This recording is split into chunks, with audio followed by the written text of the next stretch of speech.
Go ahead, Matt, kick us off. Oh, sorry. It's okay. Good afternoon. My name is Matt Marshall. I'm the chair for the curriculum committee, and this is our January meeting. I'd like to go around and introduce everybody else. Diane Potter. Megan Carlson. I'm the director of curriculum, Angela Hardy. Would you all three like to introduce yourselves? Sure. Kathy Lavway, 3 through 5 literacy coach. Karen Collin, K through 2 literacy coach. Lindsay Bickford, everything math coach. This is a meeting that we look forward to every year. I think it's always interesting to see how you all are doing and how the staff's utilizing your professional services. So, Angela, if you'd like to take over. Yes.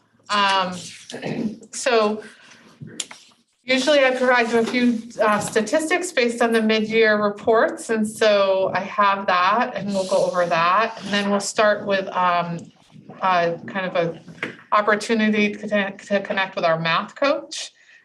She'll share her perspective this year, and then you'll have time to ask questions. And then we'll talk to 2 of our 3 literacy coaches. Kirsten is away this week, and so on a unique opportunity. And so she provided a report in writing, and we'll go through that when we go to the literacy section. Okay, so first is this, and this will be in the minutes. So if anyone's watching and wants to see the actual piece of paper I have in my hands that the board members have, I'll be sure to include it in the minutes. But this is the instructional coaching mid-year review. So I provide you a little bit of data every year at the beginning and end of year. Just for clarification, for this year, we have 4 instructional coaches, 3 in literacy and 1 in math. We last year had 5 because there were 2 in math. If you recall, Nicole Barton was shifted from math coach at the grades 4 through 8 to assistant principal instructional support person at Helen Thompson in August. And as a result, we did open the math coaching position, but we weren't able to fill it in that window with a qualified candidate. And so we redirected those funds for some coaching support through external providers. It's just not as intensive as an in-house coach would be. So in here, I do have that we do hope to maintain that open position for the coming school year so we can try to fill it with a qualified candidate. And probably after you talk to Lindsay, you'll understand why. The percentage of engaged educators is as close as I could get in the time and the window I had. So we have 77% of the staff at the middle school engaged with the instructional coach, with 100% of the ELA teachers engaged with our literacy coach. We have a high percentage in the elementary levels, which results in about an 85% engagement, which compares to years past. The reasons for the requests are here. As you can see, they're diverse: PLCs, professional learning, co-teaching, instructional modeling, co-planning, looking at assessments to drive instruction, academic testing, resources, data analysis, so on and so forth. And then again, you usually like to see what are our request rates, teachers requesting support, and it can be a teacher requesting more than once. That's why the numbers can suggest that. So what you noticed last year was between 19 and 20, there were 93 requests. In 21-22, there are 550 requests. And that was a huge, huge jump. What I want you to notice this year is we are down 1 coach. So we have 4 coaches rather than 5. And the data is at 559 requests mid-year. So despite the fact that we're short an entire full-time position, our numbers actually went up. Good job, security. And when I calculated it out, I was like, oh, look at that. I didn't know what it was going to come to. I mean, I had a sense based on conversations with the coaches about how they're managing their time, but it's interesting to see it in raw data. Our coaching ratio, the recommended rate nationally is 1 coach to 25 staff. Historically, when we had fewer coaches, we had a 1 to 61 ratio. Last year, we had a 1 to 25 through the district, through the K-8 part of the district. This year, technically, we're at 1 to 25 K-8, K-5. But please remember that's 2 literacy coaches and 1 math coach.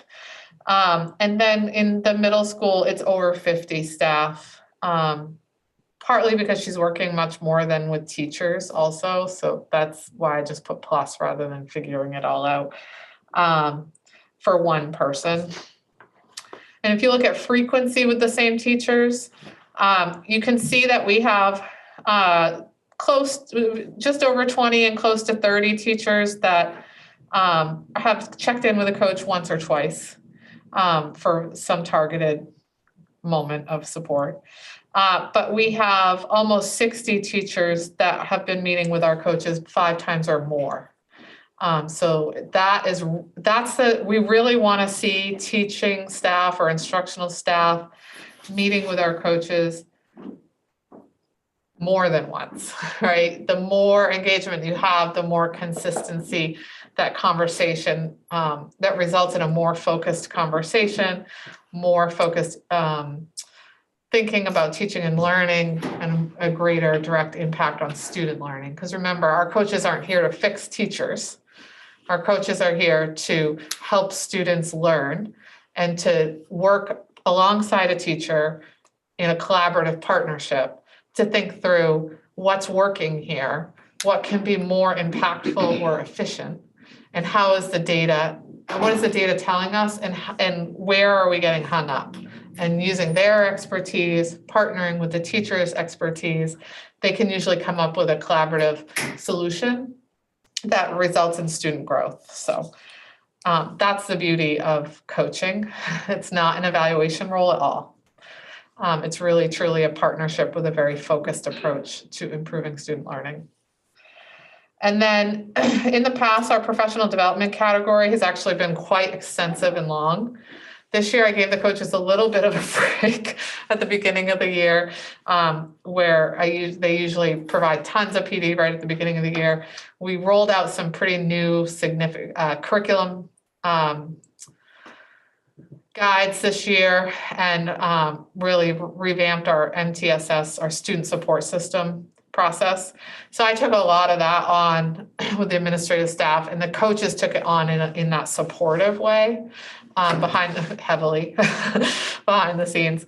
And so instead what we did is we shifted this year to what we're calling learning themes, and teachers signed up at the beginning of the year for a particular focus area that they could work on during our early releases and workshop days all year.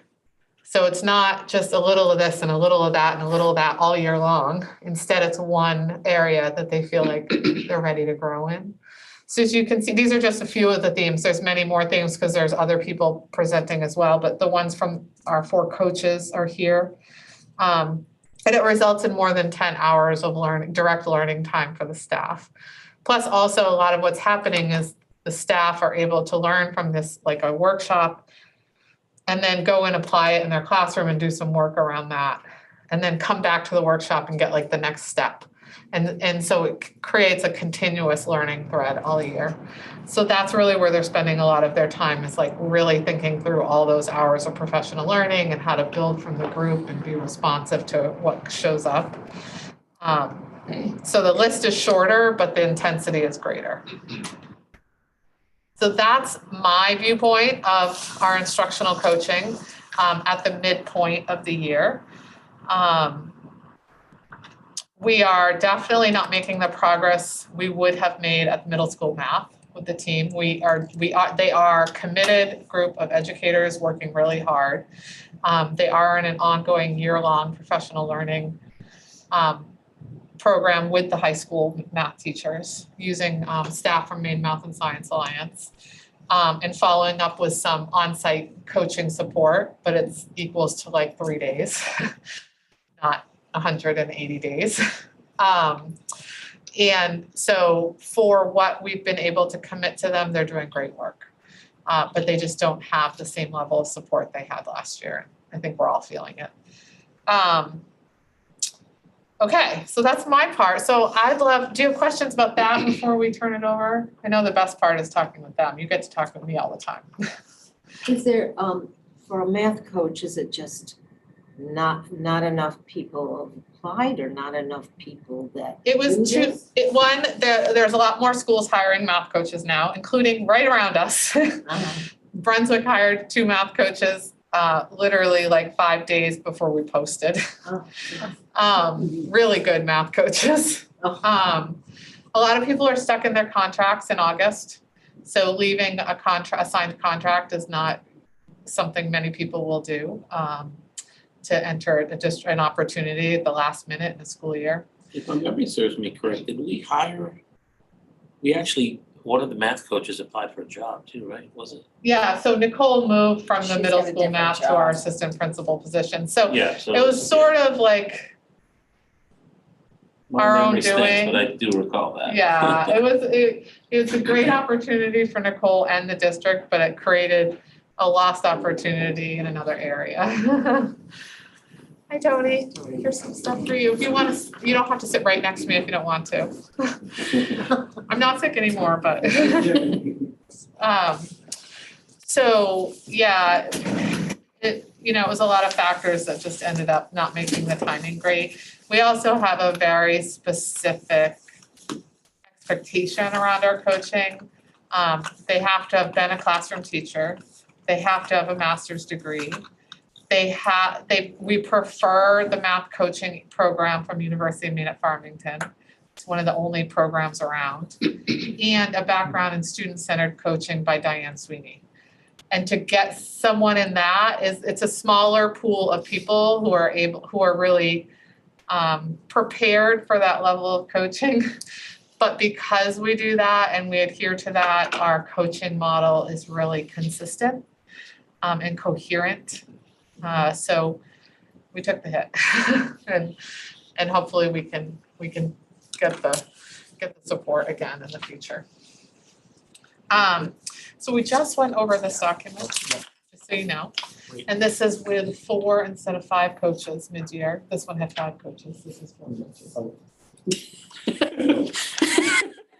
That's the important part. Yeah, that's what's hard to know if you don't know what you're looking at. Yep.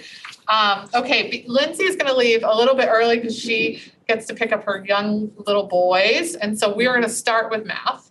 And she's only one of her this year, so, and again, remember, this is fairly open and a little bit casual, but just an opportunity for you to share how's life going this year, how do you know you're impactful, or what's your narrative or your perspective, because they've heard plenty of mine, and then please ask her questions, and then we'll shift into literacy.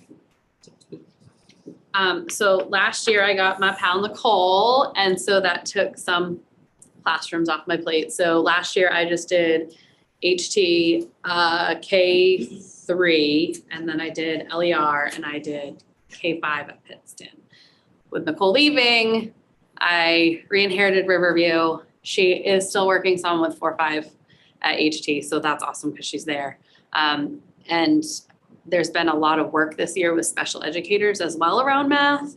So I've kind of picked up extra there, including some trips to the middle school, which I had not done previously.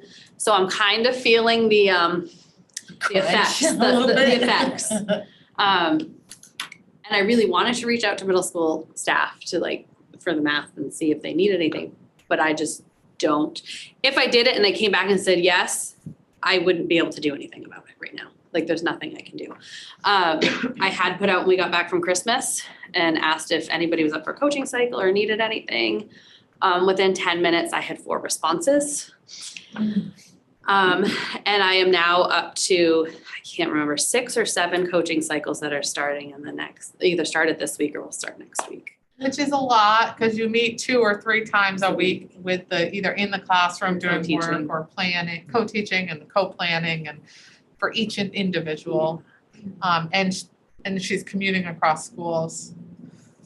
So it's a balancing act of the scheduling piece being between that many buildings. I think that's the hardest part right now is the balancing and trying to figure out, because we try really hard not to go to too many buildings in a day, but where the need is, it's kind of hard to make it perfectly in schedule. I wish I had a nice little button to just get me to a building, yes, but that's not there, so we don't have that. I've also been working on getting more people EMDI trained. That's our early mathematic diagnostic interview. So that's a one-on-one interview that we do with kids to get dig deeper into what they know about math. So I don't know how many have I trained this year on that. There's a bunch. All the special educators, some ed techs, learning lab. Might be it, I don't remember. There might be more coming. So I've done that training this year so that we have more people equipped. So it's not just me, because I'm also obviously trained. So I've been doing some of the testing for teachers as well. If we have kids that are low, but not necessarily Title I, or if we have high kids and we just need more information on what those kids need, I've been doing some of that assessing. Fluency stuff. So working with teachers on the fluency through the different PD that I've been doing with the learning themes. So we got them some resources, so helping support them in the classrooms on how to use those resources, and there'll be more coming out next month that they'll need support with. Trying to think what else. Lots of data looking at. I've had a lot of teachers reach out and was like, can you just look at this data with me and decide what I should do next? Absolutely. Like, those are like the quick hitters that might be on here only a couple of times, but like even ones that I met with in the fall are now reaching out, like, can we look at this set of data now? Can we look at the growth? What do we need to change? What do we need to do? So it's been very, very busy. I'm like, I saw that number and I was like, oh, we're down a coach. So I know I've said to Angela and to Pat, I'm like, I need help. Like, I really do need help. It's really hard being in that many buildings. And I feel like as soon as I like get going and then I'm like, oh, sorry, like I can't stay any longer. I have to go over here. It's just like constantly on the go. How has the attendance affected your schedule, having staff and students out, and it's just the crazy attendance? Has it made it any more challenging?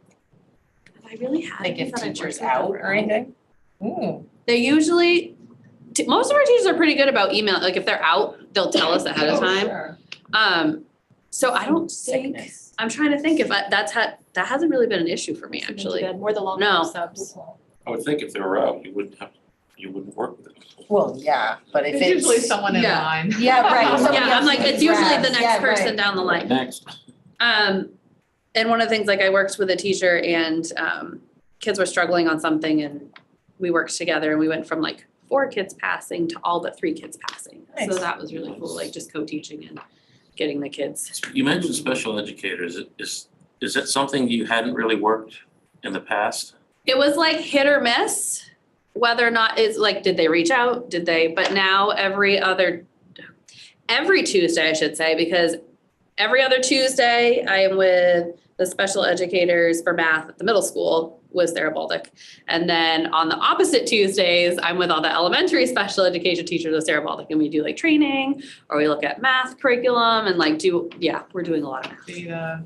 Data, yes, we're doing a lot of data review right now, looking at. So during your schedule during the day, are you at like LER, let's just say just in the morning and then you go to Ellen Thompson in the afternoon, or do you have a lot of windshield time during the day?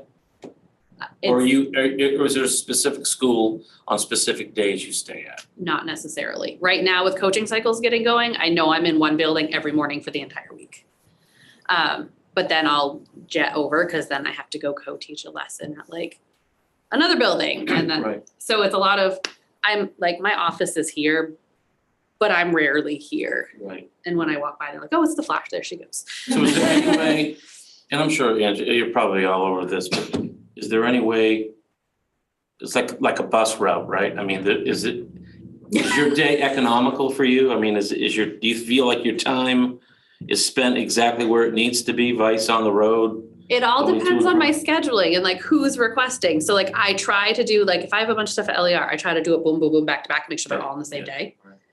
I try, whether or not that always works out perfectly is another story, but to the best of my ability, I am not a scheduling guru. I actually said today, I need to fire my scheduler because she's terrible. But sometimes we brainstorm with each other on that too, to Yeah. jump in, like Lindsay's like, okay, we'll try to consult with each other, like, how can we work this? So what do you think about this? Or, and we try to, like, you and I just did that yesterday, like, we just kind of brainstorm together and have a thinking partner with each other, like, what would work here? And like, maybe I'll try to schedule these people so I'm at LER Tuesday and Thursday mornings because I need to be there, and then be HT. So if someone asks for something, if their math block is the same or their literacy block is the same every day, just like trying to cluster them. So we can be as efficient as possible, try to keep it to 2 buildings. But sometimes we end up at all 4 buildings in a day randomly We once in try a while, not but we to. try not to do that very often, but. Is the staff pretty flexible with you? Considering you're one of one?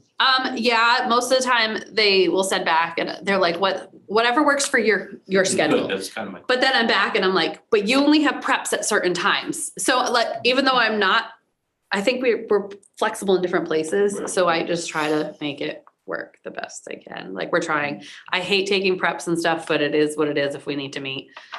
They're pretty awesome about it. And I ask this question every year when you all come in and chat with us. Is the staff still looking at your help as help and not critique type stuff? They don't. We're Is there, in other words, is there any concern that that they're being graded and reported back on? And I know you don't do that, but, and I'm sorry if that was kind of a bad way to put it, but. No, I get what I don't know. I don't think so. I feel like It's a actually partnership. after being here for a few years, you were here for a few years even before me. So they have a lot of trust with you, which you built the runway for us to follow because because Lindsay's established those trusting relationships, it was easier for other coaches to come in. Yeah. And they do trust us and they share things with us and ask us for feedback. So for example, if their administrator is going to be observing them, they might run a lesson by us and say, hey, what do you think about this? Can we have feedback from us first?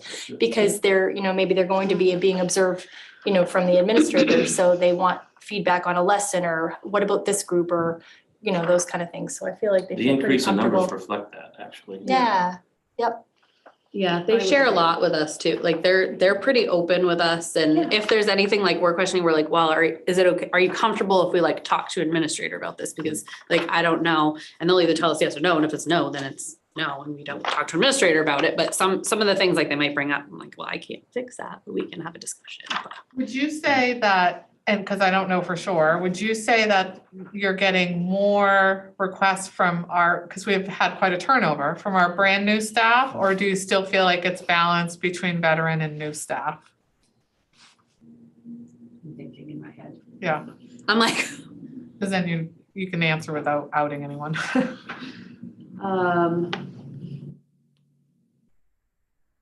I feel like it's a mix. Yeah, I Yeah. feel like it's a mix. I mean, the first trimester for me were a lot of new people because we had 5 or 6 brand new people at the 3 through 5 level that either were new to the district, had changed grade levels. So there was a lot of focus on that, but I also have a lot of the teachers who I worked with last year that I'm working with now too. I'm like, I think it's a mix. I'm like trying to think, I'm like, who's new at this point? Or like people Yeah. change roles and I'm like, who? That's another thing too, changing grade level. It's like kind of starting from scratch. If you've taught for 5 years, but you were teaching 5th grade and now you're teaching kindergarten, or you're teaching kindergarten and now teaching 5th grade. That's like a whole different world. So you might have felt confident not needing coaching, or, you had just once in a while quick coaching. And then maybe you want a full-on coaching cycle and more intensive support if you're switching grade levels. That's a good point. Like you said, I feel like that happens too. So. Yeah, well, go ahead. So you've all made yourselves apart, you're enmeshed in this system and Great. trust issues aren't a big part of it at all. Sounds like. We did a big survey at the end of last school year, that we then spent hours analyzing and reflecting and then they used it to build their own self-assessment and reflection as well, and goal setting for this year. And without bringing like all the details forward, generally, there were some themes and trends that came from that survey data. It was anonymously reported. So I think we had a sense of grade level, but not building. I can't remember now, but it was one of those, but not person. We had no idea who the people were. And not one, I don't think anywhere in there was there conversations or feedback that had anything to do with trust or evaluation. It was more like, I didn't know I could get contact hours from working with an, because it's professional learning, it's focused professional learning. And so like, oh, okay, we need to be a little more upfront about they can secure certification contact hours by spending a full coaching cycle, not just the random meeting, but from a full coaching cycle. Things like that we learned, that we were like, oh, okay, we could play that out a little better. So that they're not only getting the intrinsic reward, but they're also having, some extrinsic factors that support their engagement. Not that we need to seemingly add more demand than we already have, but. So curriculum in general. Do we have teachers that struggle with certain curriculum tools that we're currently using more than? I'm trying to think like, Manuals. yeah. And then like how much of this do we actually need to do? And what do we not need to do? And like, I know I've had conversations with some of the teachers, I'm like, they're already getting this and we have data to support it. We don't need to like keep doing this over and over. Let's move on to the next thing. Showed some mastery. Yeah, like, because, Yeah. and because like the math, I'm just thinking the math book and some people are pretty rigid and like to try to follow. I'm like, but they've already got this. Like, let's move on. Let's keep going. So I think sometimes they're still asking, they're like, well, can I actually do that? Like, can I move on from this? I'm like, do your kids have it? Like, do you have data to support that your kids have it? Yes. I'm like, can I see it? Yes. Move them on. Like, we don't have to stay here just because the book has this many more pages of that. Yeah. So I guess my question would be, with the curriculum that we have in place for the teachers and students, is it effective curriculum? I mean, is it quality? Are there any issues with teaching it, learning it? Do you think that there potentially could be better things out there? It's highly rated. We did look at Ed Reports before we adopted it. I'm very like proponent of Ed Reports to actually see how they score it. You guys have probably talked about Ed Reports. Yeah, so it is scored well, and it does have a pretty good balance of the conceptual and procedural, which is what we want for math. So it's not like so far that we're just doing skill and drill, and it's not so far over here that it's just like open-ended and try things and see what happens. It's very much so in the middle, which is, I think, what we were lacking. We were kind of back over here when we had, what did we have before? My math. So we had before, and it was very procedural. Like, there was no conceptual understanding in there. Now we have that piece. We have all the manipulatives. Thanks to COVID funds, we got all of that squared away. That was awesome. So everybody has the manipulatives. We're using that. The only thing I think we're still kind of working on, what can I use for centers? Because the centers in there, I think, aren't necessarily the best or the most engaging for kids. So we're trying to come up with, for those teachers that want to do centers in the rotations, well, what are some other options that I have? So that's some of what might be lacking a little bit, but it's pretty easy to follow.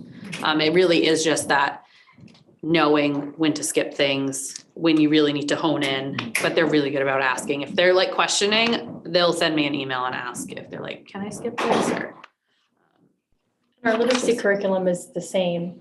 It's highly rated, and this is K-5, so Kathy jump in whenever, but like K-5, our literacy curriculum, which is newer than the math, to the teachers, collaborative classroom. It is pretty easy to follow. It's really student and teacher friendly. There's online components for them, and but every curriculum, and I've been working in different states and different with different curriculum, they always have more than what you can actually do in the time allotted, right? So that's where we can really come in, and a lot of problem solving and having a thinking partner is, what pieces do I really need to prioritize, and what are the pieces that I can get to if I have time, so that helping them make those decisions. And like Lindsay said with math, like that's and differentiating, of course, right? So like if you are going to take small groups, like what do I use for that? And what is the most efficient way? Because we only have so much time in the day. So having a thinking partner like us to sit there and problem solve that and look at the student work, and same with literacy, like you said, just because, they're in this small group and they're doing this kind of work, well, then we don't have to go page by page. If we have data to show that the kids are further ahead, this is a celebration, let's go. And if they need to go slower, and I had a teacher just say to me this morning, I have these 2 kids in my class, and we were meeting and starting coaching cycle, and I'm just at a loss. I don't know what to do. Like, I feel like I've tried all my tricks. perfect. And this is why we're gonna think together, because now I can help you, like, they're like at a loss for what to do next. They're trying to do the stuff in the curriculum materials, but we need like another little thing. And after being an interventionist and literacy specialist and coach, I have, more tricks up my sleeve that we can try that are research-based strategies that we can now try with these kids and try this for a period of time and then monitor them and see how it's going. I would agree with Karen, even in 3 through 5, this year it's been a lot. The teachers that took it on last year was brand new for them. And so they've been through it and they kind of went page by page last year to get a feel for it and make sure they were getting the structure and all of that. And this year people are working more and want more suggestions and work around how to tighten that up and how to be able to bring in those small group instruction pieces so that we can meet those individual student needs too, so. Yeah, we're finding there is a gap in word work specifically in grades 3 through 5 as compared to what we have in K to 2. And that's a design flaw in the materials we purchased. Of course, the new edition just is coming out next fall and it's in it, but we can't afford that right now. But so we're doing some little trials right now. We found a couple resources that are, one we have and two we didn't have, that we got a few, not samples, but like pieces, like the University of Florida. Really cost efficient and research-based, really excellent, highly rated materials. And we have some teachers that are working with Kathy to think through, like, how do I implement this component into the literacy program we have? And are we finding it manageable, efficient, impactful? And as we learn from that, we're starting to figure out which ones we want to scale up a little bit more and see if that still rings true. And so that by next year, we've closed that gap on the instruction side. So then hopefully it will close the gap on the learning side. So, but that's inevitable with any program you buy. There's always either too much, and so there's inconsistent application because you pick and choose in wildly variable ways. Or there's like a hole somewhere and you have to figure out, like, what's the thing you want to work on to close, what's the tool that's consistent to use to close that. So we are finding that, I think, like from a curriculum standpoint. In the middle school, we're sort of still in how do we continue to strengthen core tier 1 instruction with the resources we have selected, and or how can we strengthen it by like amending some of those resources. And so Kirsten's been doing a lot of work. We're going to make some adjustments in a couple units for sure at different grade levels, but we've also embedded a ton more direct, explicit, systematic grammar instruction, 6, 7, and 8 this year. That's starting to make a difference. Vocabulary across the whole building, which is starting to make a difference. So curriculum's one of those funny things that's like never ending. People want to just do it and be done with it, but it's actually a continuous process. You're always comparing the data with the results and trying to get enough long-term views so you don't make like knee-jerk reactions. And, because often it's a couple years of learning in a systematic way before you really start to see the results really take shape. And so if you stop something too short, you don't have enough evidence that that's actually played out right. You don't always know what the cause is for the data. You're making some assumptions. So having the coaches work with teachers provides much more grounded evidence really about where are we at in the implementation process, I think, rather than assumptions about where we're at, which is easy to do. Where does the data come from? Is that like grades, attendance? Or is that? Oh, that's a good All question. kinds of things. We have iReady, we have NOEO, we have EMDI, which is that interview that we use. We have a data wall that we all started this year for teachers to use that have little quick checks that they can do. Specifically, the math one specifically has little quick checks. They're basically like exit tickets or entrance tickets, however the teachers want to use them. It's wide open. Just as like a quick data point to see how the kids are doing on specific skills. They have quizzes, they have all kinds of things that they're kind of tracking and seeing like, okay, well, this kiddo's still struggling on this standard, like what can we do to help? Yeah, so Support them. micro to macro, that's the whole point. I don't see all of it. I only get certain levels. They partner with teachers to get a much more detailed picture. Teachers have the most amount of data. And literacy is kind of the same. There's around data and assessment, we've kind of introduced some new things for literacy as well, just kind of like Lindsay was saying with the EMDI. It's kind of like a diagnostic. It's giving you more details. In literacy, we can use like a core phonics survey, and the quick phonics survey. There's a few different ones we've kind of been trying out, because some of the old assessments that they had to determine like a reading level, for example, it was a little bit too broad and you weren't getting into the nitty-gritty as to the why. And they really need to know the why if they're going to do something about it in small group and differentiate. So I've done some training like Lindsay has done with math to teach people how to use special education in Title I. So we are using some similar diagnostic tools to set goals. And then using that information to then have some other progress monitoring tools too. So if that's kind of help you to set a goal, but then you need some way to monitor progress along the way. And we have, this cohort that had a rough COVID year a few years ago, like this current third grade group, if you think about that group, last year they had a normal year, but the year before and the year before, like their kindergarten year was disrupted, and then their first grade year was the hybrid model. So the current third grade is kind of, globally is kind of in a, not just our district, everywhere. When we talk to other coaches for literacy, we know math too, but we notice it for literacy. If I'm talking literacy with like phonics, for example, they're missing some things. So special ed and Title I, like we've all been looking at data, we've been classroom teachers and targeting some specific goals, figuring out what is the problem, what is, or is it fluency? Maybe they have the phonics stuff, but they're just not sounding fluent and their phrasing when they're reading. So figuring out what the problem is, and then what are the instructional implications of that, so that you can have the right fit to match the needs. So we've been working on a lot of collecting all that data. And like Lindsay said, the data wall, so there's little quick checks that they can do with that as well. Angela, I know that we do, you talk a lot to teachers and stuff about curriculum and directions that we should be going. You involve them a lot. Are you all involved in that? Oh, they sit at the table all the time. We've been having. So you're at the table. Yeah, we've been having grade level meetings. I started in one school and another school, and we'll slowly build them out. Really around our MTSS system to understand how does the tier 1 curriculum and instruction connect with how do we support struggling learners at the classroom level, then when you need more intensive support at the like a specialist level.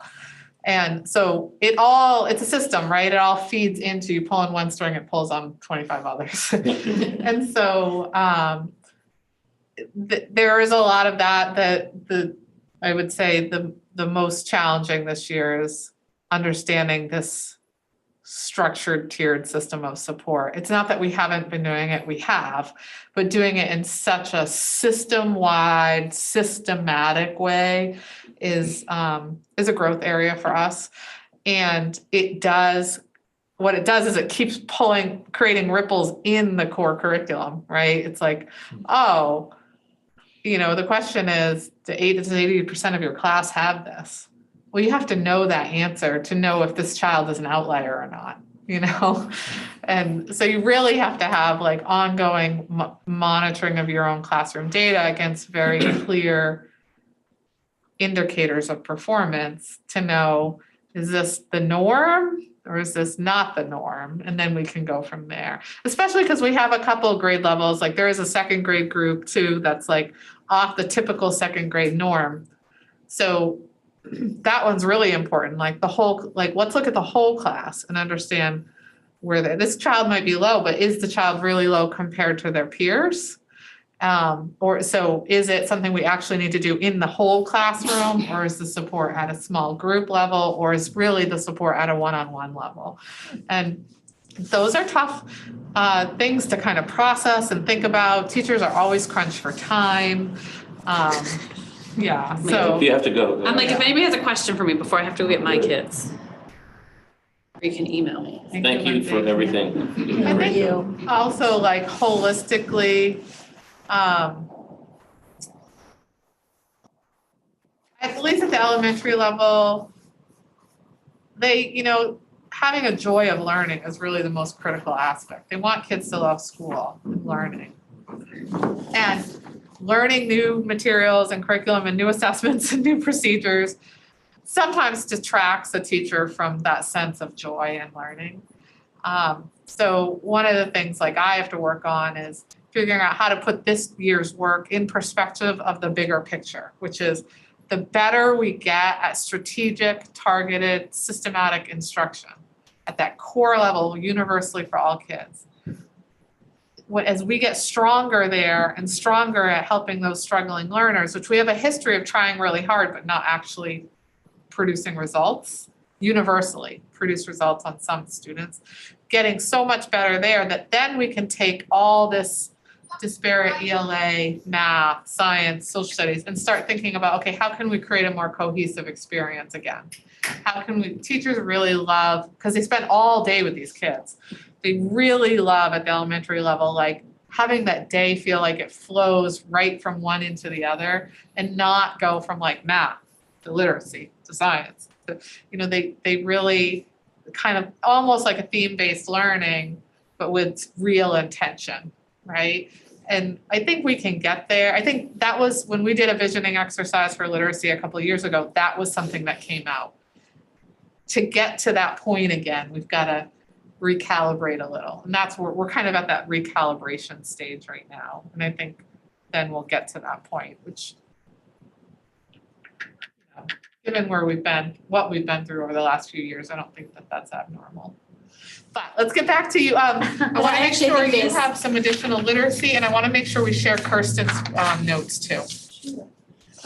Well, to jump off that, so I think that's what's been exciting about some of the work, like Lindsay and I have both been doing a lot of work with special ed and Title I staff, because they're working with maybe the at-risk students or students that are already in special ed services, and having some common assessments that are maybe new to those staff members that can give them more detailed, focused goals is really helpful. And then we're talking the same language. So then if like a referral comes from Title I to special ed, they know what this means, and then they can pick up where that person left off if it gets to that level. So that's been helpful to have similar, and we've had some great celebrations already where we've had students who have been in Title I because they were not, you know, we did the diagnostic, we're looking at data, and now they've made so much growth that they're going to exit, and it's exciting, right? Or students who were in special ed services for math or reading, and they're making tons of growth because now we have this targeted goal, we're monitoring progress, and they're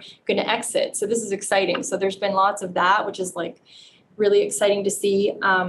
With the professional development, I'm doing the one at the very bottom, applying the science of reading to small group instruction. And although mostly I've been working for the past couple of years with pre-K to 2 or K to 2, there's people that have joined this because we opened it up to everyone mostly K5 for my group. Some middle school people were welcome, but it didn't really completely apply to them. So it's mostly K5.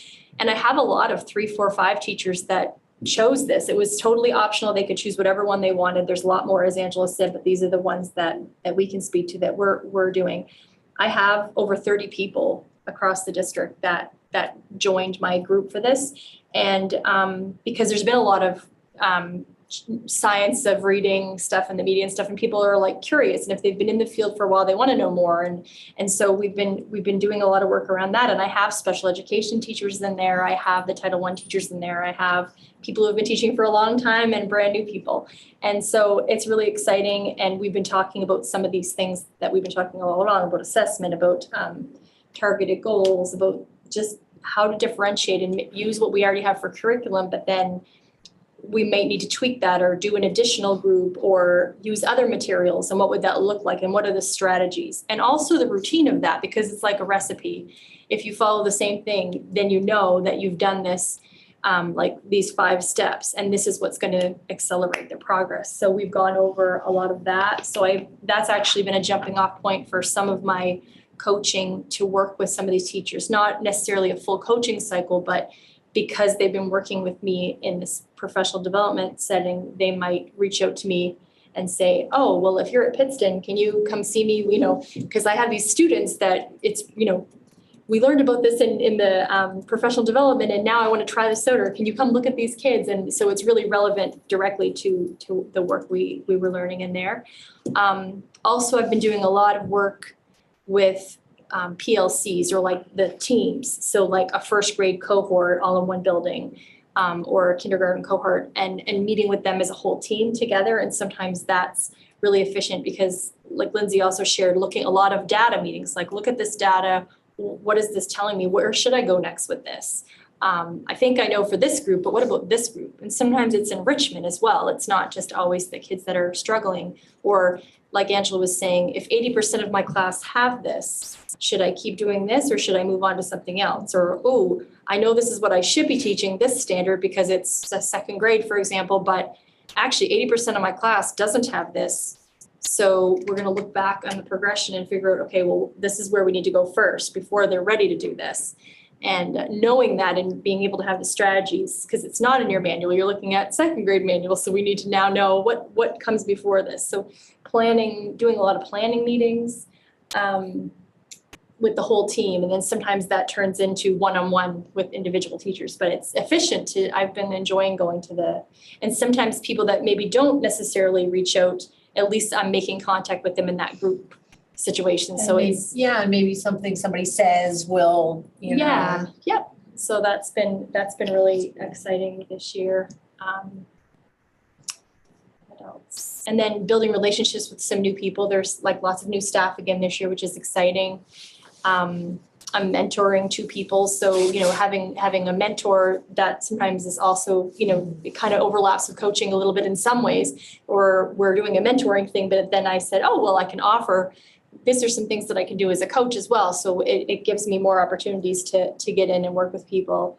Trying to think what else I wanted to share. Lindsay shared a lot that was kind of relevant for all of us actually, which is great. And then we had some long-term subs. We had a lot of people on maternity leave and things. So like things like that where, you know, supporting long-term subs and co-teaching with them has been really helpful too. And we have some phenomenal people doing that work. So we're really lucky. I'm just hearing a lot of continuity here, that you're filling in gaps and providing kind of like new staff, like getting them into the culture of here's how we're teaching this curriculum, and then even long-term subs, and then obviously supporting veteran teachers with developing skills. Am I hearing that? Yeah, I'm hearing that right. Yeah. Absolutely. Job embedded learning and support. That's the key, like just in time. We know that that's important for kids. It's just as equally important for adults. And some of our veteran staff are amazing. We have classroom teachers that have their master's degree in literacy. So speaking as a literacy specialist, like they have this wealth of background knowledge themselves. So they enjoy speaking to us about things that they know, where they're like, okay, when I did my master's, 10 years ago, is that still how I would do this? Because like, what is the newest thing? Because they're busy with their classroom. They don't have time to keep up on the research, where we kind of geek out and we have our own little book studies going where we're reading all the latest current research and some of this brain research. And there's a lot of new things that have come out maybe since they've done that work. So they have all this great background knowledge, and it's just making sometimes some just small tweaks to what they're already doing, and then it's going to make a huge impact for kids. And then there's some great aha moments where like, wow, that really did work. This is great. And so we share these kind of things, which is fun. So. And go ahead. I know you. I was just gonna ask, well, this is really, Angela, I thought a year ago you said you might continue this into the high school. Yes, but we don't have the coaching to do that right now. So Kirsten does have one of the learning themes, which is the strengthening vocabulary across the curriculum. And that is specifically grades 6 through 12. And she's actually has like half the group is a third of the group, I think, is middle school, and 2/3 the group is high school, not just English teachers. And so we are making headway at the high school with the limited time we can pull her. She's joined some staff meetings department meetings, English department meetings, and made some built some nice relationships with the high school, but she's not able to be a job embedded coach right now. But luckily Deborah, who's our librarian up there, has a similar background and provides a ton of support around literacy strategies and instruction and current best practices. And so we're really fortunate while she is a library media specialist, she has a literacy specialist and background, and she partners with teachers in a lot of similar, not exactly the same, but similar ways. So there is some level of support at the high school, just not. Yeah, and I would think you don't want to dilute this, what they're Right. doing, Yeah. until it's absolutely possible. And in math, we don't. Yeah. And they've attended some things like last year, the March PD. We Yeah. had some high school, middle school people, like especially like, for example, in March last year, we did a PD and we hosted it at the high school. And I had some middle school and high school, like special education teachers that maybe some of their students are working at, like maybe this elementary level, like 3, 4, 5 level, for example, in certain areas for literacy, for example. And so they came to some of our professional development. They are right now. They are right now, yeah, in yours they are. But last year I had some of them in mind, and depending on what the topic is, if it's relevant for them, at least they're able to engage with us. So they have had some engagement with us, which was exciting. So we can support them, especially if it's just quick things. We wouldn't be able to get into a full coaching cycle with them, but for quick meetings and special education teachers too, even at the middle school. Like I know we have some plans to do some things with literacy, like Lindsay's doing with math, but it's going to be just small chunks of time. It's not going to be like a regular thing. We just don't have time. And I know for me, the focus this year, which was interesting to me, with the new staff and with other teachers, I was carrying on about 6, I think I had 6 coaching cycles going on that we're just bringing them to a close right before Christmas break. And so we're just starting to gather the data on that too. But they were all very interested in writing, the Being a Writer curriculum. So that's where my focus has been, doing all those similar things that Karen just described. But the nice thing is that because we picked these theme PDs, because I knew everybody that I was coaching was also working in the writing and wanted support there, because writing is one of those things that you will find every kid has the differences between their needs and the goals and the writing piece, just like in reading, but sometimes I think even more so, you end up with like 2 over here that need this and 3 over here that need this and 4 over here that need this. So one of the things we've been working on in the PD is it's a small group instruction in writing, and how to pull that in. How do we first assess to identify needs? What are resources we can use to help us set goals for the students? How do we set the targets up so that they can we can address those needs as they can work towards meeting them? And what does that look like? And how do we, because time scheduling can be very tricky, and the amount of time allotted sometimes is very tight. So I've had some very successful coaching cycles, and actually I have one teacher who I will share this with you. She hasn't finished scoring all of the pieces, but she had 12 of her students done. And when we started with the assessment at the beginning of the year, 17% of her students weren't meeting, they were emerging. 50% were just developing, which would be a partially meets. 25% were meeting and 8% were exceeding. She just finished up the writing piece for the unit that they just completed. So we're taking that and comparing it to beginning of the year. And I'm using the rubric from Collaborative Classroom to score. And now there's nobody does not meet. They moved into partially meets and developing. She had 33% at developing this time that went from 50%, which is good because that you're lowering that does not meet partially meet ratio. We had 3 kids at the beginning who were meeting 25%, we're now at 58% of this group of 12. And then the one student maintained his exceeds. So the other thing that tells me that it was successful and that the tier 1 instruction is working is the fact that those meets and exceed kids were also able to maintain and move forward, because meeting and exceeding now is a little bit different than meeting and exceeding at the beginning of the year because the rigor changes. So this is grade 4. And I haven't seen the data yet from the other 2. This happened to be at HT. I had 3 teachers in that building that were either new to the grade level or new to the district. And one of them I'm mentoring too, so we will continue to meet, but she's in the process of finishing hers. But I know just from seeing the work, because I was also in the classrooms twice a week supporting during writing and working through all this work. But I was very excited today, and I sent it back to the teacher, and she sends back, she goes, well, I couldn't have done all this work without your help. So that tells me that,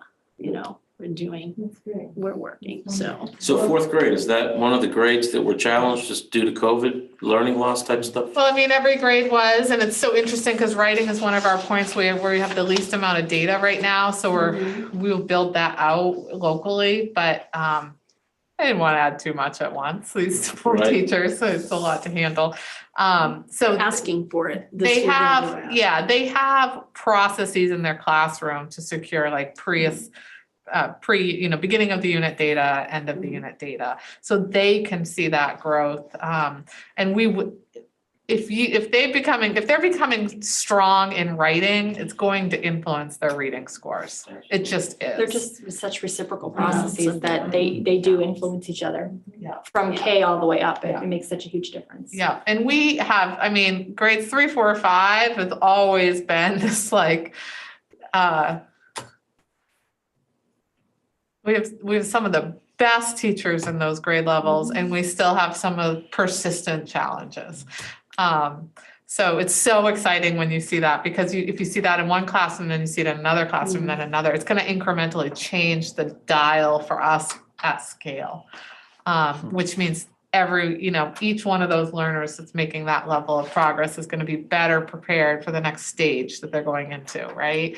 And then they can engage more fully and deeply and have a greater sense of self and efficacy. And it just, that success breeds success, right? And so the earlier we can get it, that is, we had a young learner today who did a diagnostic, and she just knew the score at the end wasn't what she anticipated. And she's made such great growth. And she just said, can I please take that diagnostic again? It's not a state assessment, it's a different tool. And she's not like she can go home and study for it, right? Because it's totally variable questions. It was like, I know this stuff. I've been working so hard on this. I'm going to prove this. It was her own drive, and of course, in that case, yep, let's give you a little break. It could have been an off day, and let's try, because it was her driving. That's what we want to see eventually. Like, I was just in the learning lab at the math room at the middle school today, and both ELA and math conduct goal setting and self-assessment practices and graph it visually. And so many of those kids made significant growth from their fall to winter assessment. I mean, year and a half of growth, that's what the trend suggests based on and that is just phenomenal. And they're so proud of themselves, and they can see it because they're graphing it, they're thinking about it, they've thought about what did they learn and how did it influence that result. It's their work, and and they're becoming more and more proud, and they've got great cheerleaders, supporters, instructors. Well, and the elementary student that you brought up, the teacher shared with them what their score was from the fall. So that was important too, because it was kind of like we just said, graphing it and visually seeing it. The fact that teacher said, this was your score in the fall when you first took it. And so basically they're competing against themselves. It doesn't matter what anyone else is doing. You see your score from the fall and you want to try to beat that goal. And when that child that Angela was just sharing, saw that their number at the end, their score was a little bit lower than the fall one, they're like, oh no, I can do better than that. And the fact that they want to do it again, it's like, wow, that's exciting. You want to do better. So that's awesome. It's also a proud parenting moment. It is. And it's also evidence that the child has been engaged in learning outside of that assessment, right? The learning process has been such that the child is aware of what they're learning, on where the growth is. There's been evidence along the way that she or he has gained that suggests I'm making progress, right? And that's, it's not just one assessment data point to another assessment data point. It's all that goes in between to get someone to say, you know what, that doesn't represent me. I know this stuff now. That's the best part of it, more than the number. I do want to transition just quickly because I'm kind of a little bit aware of time. This always happens in this particular meeting every year. I won't read this word for word, especially with this lovely little mask on, but case anyone's watching, I would like to summarize what Kirsten has added, and then if there's anything you want to add to it. You will have it word for word, we'll attach it to the minutes. But Kirsten isn't able to be here. The first paragraph I'll read. I want to respectfully thank the Gardner School Board for this incredible opportunity to be part of something so powerful for our community, our school, our staff, and most importantly, our students. The dedication this district has to strengthen teaching and learning is remarkable, and this district is an exciting place to be. In her write-up, she wrote very carefully about how she's helping support fostering literacy across the school. She does a coach's corner in the staff weekly letter. They've been doing a lot of work around vocabulary throughout the building, reading incentives. She's talked to you a little bit about that before, professional learning communities, some work they're doing collaboratively on announcements now to strengthen flexible use of words. She's done professional development in small groups, whole group, and individual staff, just as the other coaches have. In assessments of incoming sixth grade students in reading fluency, we used a new assessment tool this year in sixth grade, and we will continue to, and we're going to modify that a little bit in the grades moving forward with these students, based on what we're learning.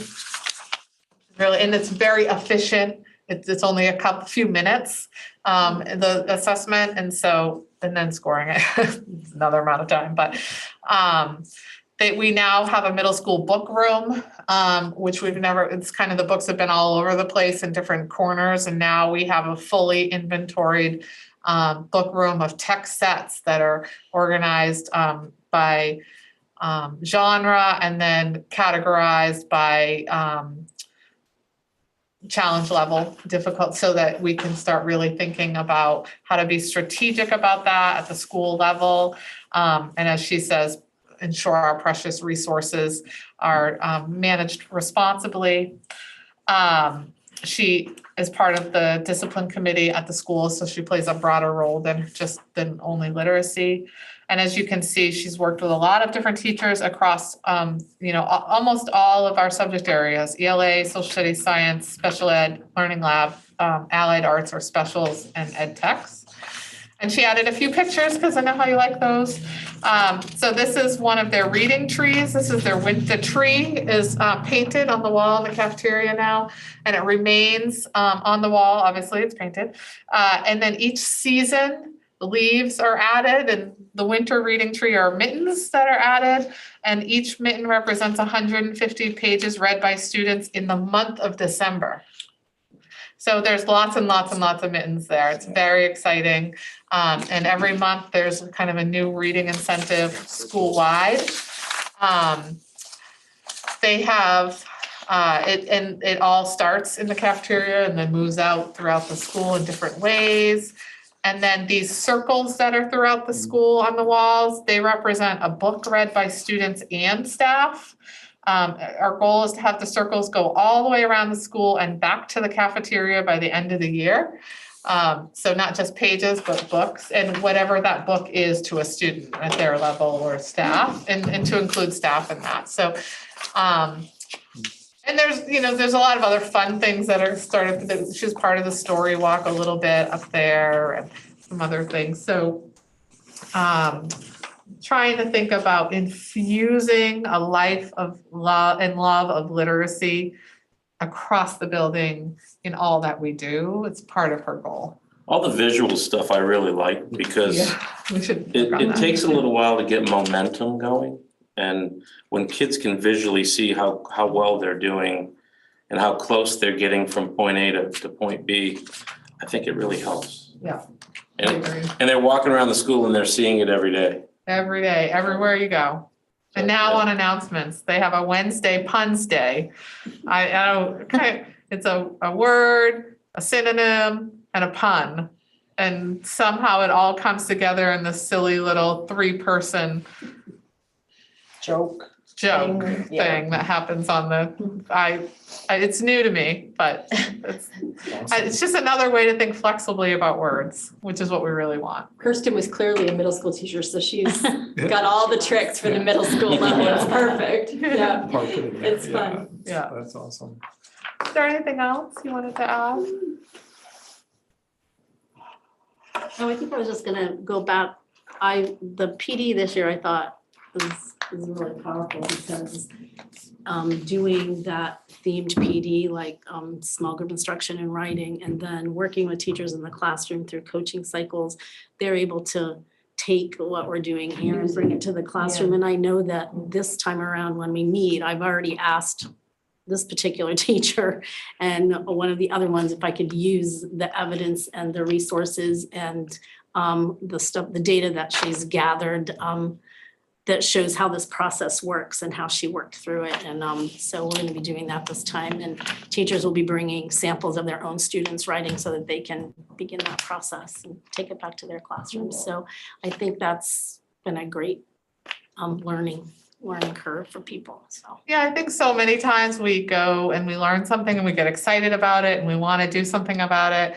We don't always get to the full implementation, or we might get to a piece of it. And to have that structured support and follow through by having the next learning theme meeting show up, not too much longer later, is supportive and hopefully impacts student learning more effectively. And I think when you can see it working within your own district and within your own school, it makes a huge difference too. Yeah, it's just not some pie in the sky idea out there. So exciting. Those are the best emails. So I'd just like to take a second to thank you all for everything you do every day. Yes. On behalf of the board, I'll speak for the board. I think what you do is extremely important, and given the learning loss issues that we've had over the last 3 or 4 years with COVID, what you do is even more important. So thank you for all you do every day. We love you, Nicole. Well, I will say that I never really expected to be moving from where I was at before I came here, but this was a great move, and I really enjoy working here. So, yeah. So I always ask this question. So and I know we have to be mindful of time, but if there's any, because we obviously deal with budgets and money, is there anything that would make your jobs easier if you had a little bit of money to spend? Just a little. Well, I think Angela's has that in the works a little bit anyway, but professional development for us to continue with like our, Perfect. so like. That's what I'm talking about. Yeah, and Angela has some money budgeted for that, but I don't know if there's possibly more, because sometimes in order for us to provide the most current, up-to-date thinking, and because things are changing, there's so much research out there, that math and literacy, so that we can keep learning. And we do it on our own, but sometimes going to a conference or going to something like that, that's super helpful. We buy a lot of books. Camaraderie too, if you Right. go with your coworkers or your coworkers. co-teachers or whatever, and you And you all get I'm different. talking like, together. even online courses and stuff like that. Oh, yeah, our own professional development, so online classes, and we've done that. Sometimes Yeah, we have. we've engaged in 2 or 3 day workshops where it's gone over a few days. So we do have some budgeting for that, but yeah, there's almost like never enough of that. It's like ongoing, and there's like certain needs. So based on our data and based on what teachers are needing, there's certain areas within literacy that we're like, oh, we really could use more on this. So probably that sometimes, but. And a math coach. And a math coach. Yeah, Definitely a math coach. Yeah. Great. Our next meeting is February 14th at 3:30. Oh, it's Wednesday. We'll be looking at a math, recommendation for math curriculum at the special ed level, K-8. That's one thing. And I think there's one policy we're gonna look at. And we might have guests, but I don't wanna, Get us. I gotta make sure that's Getting confirmed. us excited. for no Yeah, reason. might have some guests. We'll see. I know how much you like guests, so. Any other questions? That's it. Nope. Okay, thank you. Thank you. very much. Yeah.